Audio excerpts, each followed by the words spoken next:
Habemus Papam.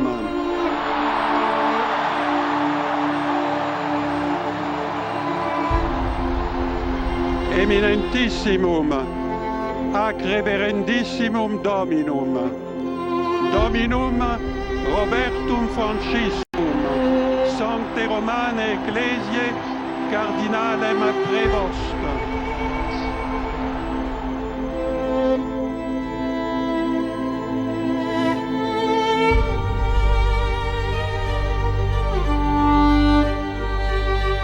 Patris et Filii et Spiritus Sancti descendat super vos et maniat semper.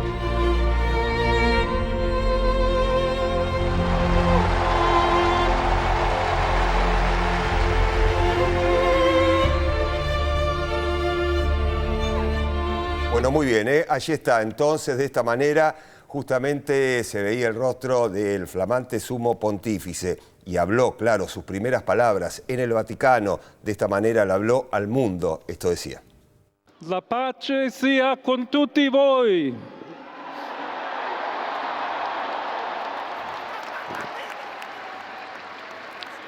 Fratelli, sorelle carissimi, questo è il primo saluto del Cristo risorto, il buon pastore che ha dato la vita per il gregge di Dio. Ancora conserviamo nei nostri orecchi quella voce debole ma sempre coraggiosa di Papa Francesco che benediva Roma.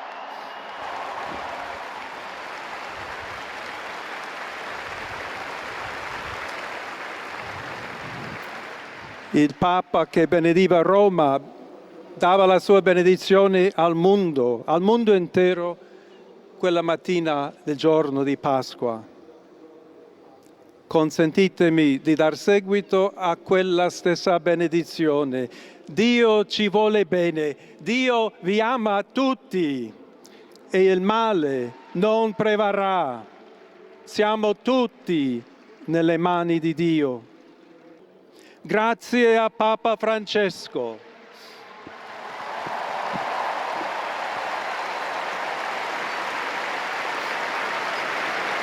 Sono poor and to help those who are in need. So while there's a sense of pride, it really is secondary to the fact that a successor of St. Peter has been elected.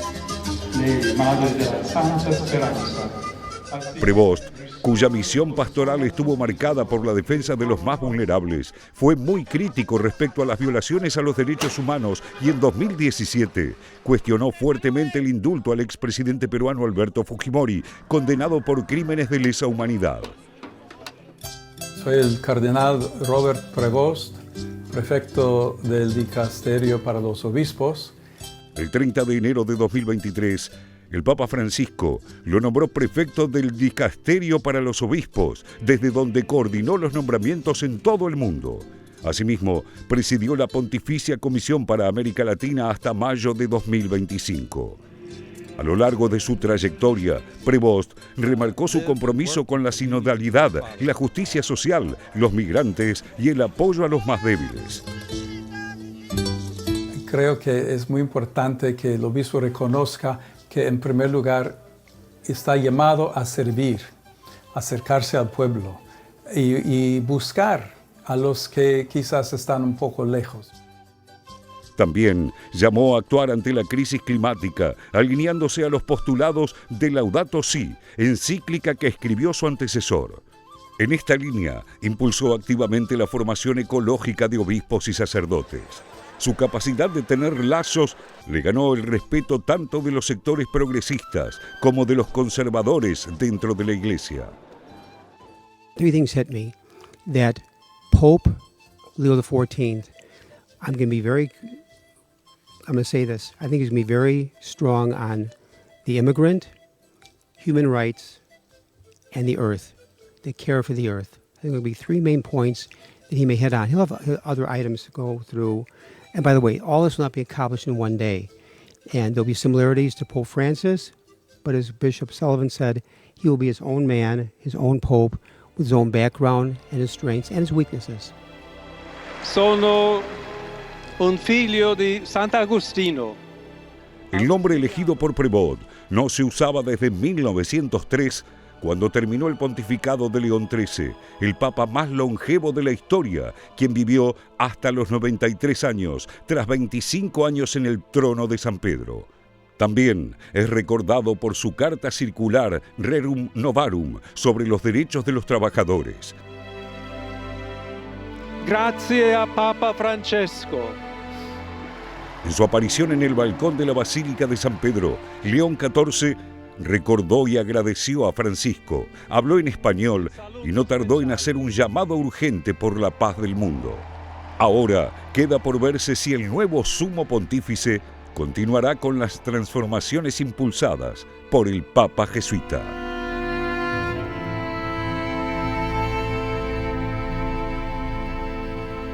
Le hemos adelantado, ya tenemos una entrevista. A ver, Félix Taylor, la ficha de nuestro invitado. ¿Cuál es? Exactamente. Nuestro invitado de hoy es el doctor Federico Tabelli. Él es historiador, politólogo y teólogo, profesor de la Universidad de Friburgo en Alemania, docente de la Universidad Católica de Buenos Aires, y sus investigaciones se centran en los procesos históricos de transformación en Europa y América Latina. Federico, bienvenido, gracias por estos minutos. ¿Cómo le va? Un placer.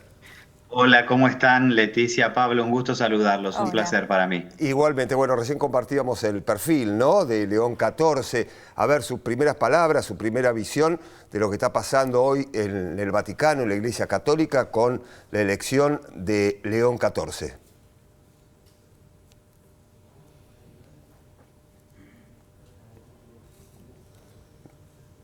¿Nos escucha, Federico? Sí, ahí se había ido un poquito, sí. Está bien, está perfecto. Ahora sí.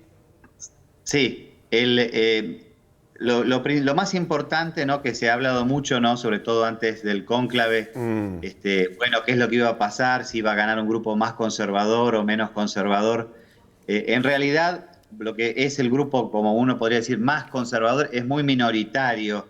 Realmente lo que se estaba discutiendo era si las reformas que había impulsado Francisco si iban a ser más rápido o menos rápido. Era un poco esa la discusión. Bueno, la elección de León XIV lo que mostró es que este Papa es un continuador del pensamiento, de los valores del Papa Francisco. Pensemos que hace 2 años nada más era un obispo en el Perú y Francisco desde allí lo trajo al Vaticano a ocupar uno de los puestos más importantes y lo hizo cardenal, permitiéndole el acceso al cónclave. Quiere decir que esa promoción también de Francisco al cardenal Prévost estaba también señalando una dirección. Él ya lo conocía de hacía mucho tiempo en Buenos Aires, conocía su trabajo, su perfil de una persona equilibrada, serena, humilde, en contacto con los problemas reales. Entonces yo pienso que vamos a tener un Papa muy enfocado en los problemas concretos de las personas, un poco en continuidad con ese rostro más humano que nos mostraba Francisco, pero por supuesto con su propio estilo, ¿no? Es otro Papa, quiero decir, va a abrazar de otra forma, va a tocar de otra forma, va a hablar de otra forma, va a tener otros gestos, o sea, no hay una continuidad en ese sentido, no va a repetir exactamente lo que hizo el Papa, pero sí está completamente alineado en ese pensamiento de lo que tiene que ser la Iglesia, para la Iglesia, pero también para el mundo, como ustedes decían, en un momento que es tan difícil el tema de la paz. Federico, en ese contexto, de hecho, desde los medios quizás estamos muy enfocados en eso, en qué va a ser el nuevo Papa en relación bueno, y más desde acá, de este programa, en lo internacional, pero quería aprovechar para preguntarte, ¿cuáles dirías en este debate que se daba entre más conservadores o más progresistas, los temas principales que se pueden llegar a debatir? Me refiero dentro del Vaticano o dentro de la institución de la Iglesia, ¿no? De hecho, una de las cuestiones que se hablaba es, no sé, por ejemplo, si las mujeres pueden llegar a ocupar roles que no han ocupado hasta ahora. Digo, más allá de si se espera que el nuevo Papa toque estos temas o no, ¿cuáles dirías que son los principales en ese sentido? Yo creo que este Papa va a continuar con todos los temas principales. ¿Por qué? Porque son los temas que preocupan, ¿no? O sea, se va a ocupar de las cosas importantes que preocupan, que son los temas que vos mencionás. Y también, por ejemplo, yo veo muy importante este tema de cómo se muestra la iglesia al mundo, ¿no? No una iglesia como cerrada, sino una iglesia abierta, que es un concepto, fíjate que Francisco lo decía mucho, ¿no es cierto? Una iglesia para todos, decía, todos tienen que venir, todos tienen que estar, no importa quiénes sean. Bueno, esto también lo vamos a ver. Él mismo lo dijo en el primer discurso, ¿no? Ya habló de esto, de una iglesia para todos. O sea que este tema de la apertura, otro tema importante, bueno, es el de la participación de las mujeres, por supuesto. Ese es un tema principal. También muy relacionado con el tema del rol de las mujeres es cómo se ejerce la autoridad dentro de la iglesia. Si es una autoridad, vamos a decir, más como jerárquica, o es una autoridad más distribuida, más participativa, como había impulsado Francisco, ¿no? Que es lo que se llama como la sinodalidad, o sea, hacer participar a cristianos y cristianas, sacerdotes, obispos en las decisiones, ¿no? Y no solo que las decisiones de alguna forma vengan de arriba para abajo. Pienso que estos van a ser algunos de los temas principales. Federico, mucho se habla del legado de Francisco, obviamente, y vos bien remarcabas, bueno, algunas cosas continuarán, otras no, o sí, pero con diferentes matices. ¿Te imaginás, por ejemplo, a este flamante pontífice León XIV interviniendo como sí lo hizo Francisco en diferentes conflictos bélicos que hoy son noticia en el mundo? Digo, Franja de Gaza, Medio Oriente, Ucrania-Rusia, por ejemplo, entre otros conflictos, ¿no? Me lo imagino muy activo en esos temas, muy activo. Fíjate que las primeras palabras que él dice es la paz. Sí. Y él dice la paz se la desea a quienes están ahí, a las familias, a los pueblos y a la tierra. Y él habla de una paz desarmada, dice en sus primeras palabras, y desarmante. Yo creo que va a ser un papa muy fuerte en este sentido. Y otra pista que nos da es que toma este nombre de León, ¿no? El León anterior que conocemos es un papa que tomó ese nombre hace 150 años, como ustedes decían en el informe, y ese fue un papa que se involucró mucho con la problemática política, social. Era el momento en el que surgían los países, era el momento de la revolución industrial, o sea, el inicio, podríamos decir, del capitalismo y de los problemas laborales, sociales. Y él, de alguna forma, ese papa es como que sacó a la iglesia de lo esperado y la llevó a un ámbito de hablar de todos estos problemas que era realmente vanguardista en este sentido. Yo creo que el cardenal Prevost haya elegido este nombre también es un programa, me parece, de lo que él tiene pensado. Federico, quizás a diferencia de los cónclaves, al menos los anteriores, no quizás los últimos, se hablaba mucho del tema de las nacionalidades también, ¿no? Si podía haber un primer papa asiático, un primer papa africano, pensando también en la cantidad de fieles en sus países o en las regiones. ¿Qué crees que significa la elección de un papa estadounidense en un país que tiene mayoría de protestantes, no católicos, pero sí en crecimiento justamente, entiendo que en parte por la población latina, pero si crees que hay algún mensaje también de la Iglesia en lo que tiene que ver con la nacionalidad, que además es estadounidense y peruana también? Sí. Bueno, acá hay que pensar que sí, el Papa León nació en Estados Unidos, pero diría es estadounidense y peruano. Sí. Este elemento de que él haya estado misionero en Perú durante décadas, incluso tenga la ciudadanía, yo creo que fue determinante en que los cardenales lo seleccionaran. Digamos que hay, de hecho, no es que exista, pero como que hay como una regla no escrita de que un estadounidense no sea papa, vamos a decir, ¿no? Como se dice, como tratando de aportar como un equilibrio en el mundo. Bueno, ya Estados Unidos es un país suficientemente poderoso, si además el papa es de Estados Unidos, pero no es este el caso. Esta es una figura particular y está mostrando, creo que esto juega todavía más a favor de ese deseo de paz, ¿no? Es una persona que conoce profundamente la realidad de Estados Unidos y también la de América Latina y otras realidades. Y fíjense que él conecta de alguna forma también algo que ahora es puesto en en discusión, o todo este tema de la migración. Él conecta Estados Unidos con Perú, él viaja como misionero, o sea, hay una conexión, ¿no es cierto?, un movimiento entre el norte y el sur de América. Y por lo tanto, además me parece que su condición de ser estadounidense lo pone también en una posición privilegiada para poder influenciar en los conflictos o en las personas, ¿no?, a través de su palabra, de sus gestos, de su ministerio en definitiva, ¿no? Por eso me parece que es interesante, no hay que verlo como únicamente es un papa de Estados Unidos, ¿no? Acá el ingrediente determinante no es ese, sino ese otro ingrediente de ese conocimiento del Perú y de la misión y de la cercanía con los más relegados. Claro, entiendo el punto de no mirarlo solo de que sea estadounidense, pero bueno, los periodistas ya empezamos a buscar un poco ahí material. De hecho, se hablaba bastante si el gabinete de Donald Trump, que tiene muchos católicos, pero que quizás se los asemeja más a una parte más conservadora, preguntarte un poco cómo imaginás ese vínculo, justamente porque él entiendo que ha hecho referencia a la cuestión migratoria y de hecho también, por supuesto, en contracara, si se quiere, a lo que fue el Papa Francisco, que muchas veces lo han tildado hasta, de distintas cosas por los comentarios que hacía y sin embargo recibió absolutamente a todos, incluido, por ejemplo, mencionaba el caso del presidente de Estados Unidos, pero podríamos mencionar los diálogos con Putin o con Zelensky. Digo que en general ha mantenido una postura sobre los distintos temas, pero se ha reunido con todos. En ese sentido, ¿cómo imaginás este vínculo? Y bueno, particularmente quizás con el gobierno de Estados Unidos. Sí, bueno, el Papa León XIV tiene un pensamiento en las antípodas de Trump, ¿no? Inclusive en sus expresiones aún como cardenal. O sea, es absolutamente contrario a esos pensamientos, ¿no?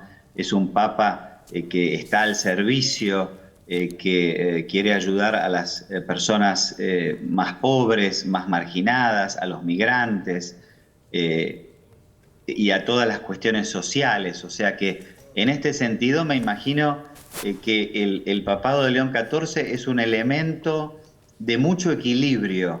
Este papa viene a aportar al mundo mucho equilibrio, en mi opinión, en un momento donde Europa está débil, no tiene liderazgos fuertes, ¿no es cierto? Si pensamos en la guerra en Ucrania, bueno, lo que decíamos antes de un Estados Unidos imprevisible, al menos para Europa, bueno, ahora tenemos otros conflictos en Asia. Entonces me parece que este papa, con su serenidad, con su sabiduría y con sus pertenencias y conocimientos, ¿no?, sus pertenencias geográficas, es un elemento de equilibrio, puede ser un elemento de equilibrio en este contexto, también para Europa. Bien, Federico Tabelli, gracias por estos minutos, ha sido un placer. Para mí también un placer estar con ustedes, gracias. Muchas gracias. Bueno, allí mencionábamos, ¿no?, cómo será la relación con los Estados Unidos, cómo será la relación con Perú, nacionalizado peruano el Papa justamente León XIV. Bueno, ni bien surgió la noticia, la elección de este nuevo Papa, la reacción del presidente de los Estados Unidos, la reacción de la presidenta de Perú. Aquí están. What greater honor could there be that we were a little bit surprised, very happy. It's just a great, absolutely great honor. Are you planning to meet the Pope in the near future? Mr. President, Do you have a time in mind? they have already spoken to us, and we'll see what happens. But again, to have the Pope from the United States of America, that's a great honor. That's a great honor. Sir, have you met before? Sir, have you... Watching, and they said he's from America. I said, that's great. El Papa es peruano. Dios ama al Perú. Viva el Papa León XIV, viva el Perú. Celebramos un momento histórico para el Perú y el mundo, la elección del cardenal Robert Francis Prevost, ciudadano peruano por elección y corazón como el nuevo Papa León XIV. Este hito marca no solo la primera vez que un estadounidense ascienda al trono de San Pedro, sino también la primera ocasión en que un peruano con más de 20 años de servicio en nuestra tierra lidera la Iglesia Católica como sumo pontífice. En nombre del gobierno y del pueblo del Perú, expresamos nuestra inmensa alegría y enviamos nuestro saludo y un abrazo fraterno a su santidad, León XIV. Bien, escuchamos las palabras de Donald Trump, ahora las palabras de la presidenta de Perú. Leticia, esto sucedía ni bien se conoció la noticia de la elección del nuevo Papa, obviamente, sí, ¿no? Y lo sabemos que más allá de, de lo que planteábamos recién en la entrevista, la nacionalidad, por supuesto, se mira. Por supuesto. De hecho, es interesante, porque ahora se hablaba esto de qué puede pasar con Estados Unidos, con esta cuestión, sobre todo el tema migratorio, si el Papa se va a referir a eso. Es interesante que le hicieron hace unos días una entrevista a Steve Bannon, que es asesor trumpista y de las nuevas derechas en el mundo, y él justamente decía que de los cardenales estadounidenses, era como el peor, no utilizó esta palabra, pero diciendo que estaba justamente más en un ala progresista, como contábamos, ¿no? Cuando Trump tiene un gabinete donde está, por ejemplo, el secretario de Estado Marco Rubio, pero también el vicepresidente Vance y demás, que son católicos, pero católicos quizás de un ala más conservadora. Entonces, en ese contexto, por supuesto, no puede dejar de mirarse cómo va a ser el vínculo. Un Trump que celebraba, porque es la primera vez que un papa es estadounidense. Y por el otro, muy breve, el caso de Perú es interesante porque también ahora empezó a aparecer información en la cual es un papa que en su momento, por ejemplo, cuestionó a Fujimori, le dijo que tenía que pedir disculpas porque muchos de las víctimas, recordemos que fue sentenciado de hecho a 25 años, eran el gran problema todavía de Perú hasta la actualidad. Y de hecho también habló de las protestas que, recordemos, dejaron decenas de muertos cuando asumió Dina Boluarte, también había hecho referencia a eso. Así que por supuesto ahora todo esto es interrogantes de cómo va a ser una vez que ya está en el Vaticano. Bien, seguimos recorriendo el mundo ahora con estas noticias. China, Estados Unidos, la pelea de los aranceles. Representantes de ambos países se reunirán este sábado en Suiza en un intento por alcanzar un acuerdo que termine con la guerra arancelaria lanzada por Trump. La delegación estadounidense estará encabezada por el secretario del Tesoro, Scott Bessent. En las últimas horas, Trump declaró que le parecería adecuado que los aranceles a los productos chinos quedaran en un 80%. Brasil y Rusia fortalecen lazos. El presidente Lula da Silva se reunió con su par ruso Vladimir Putin.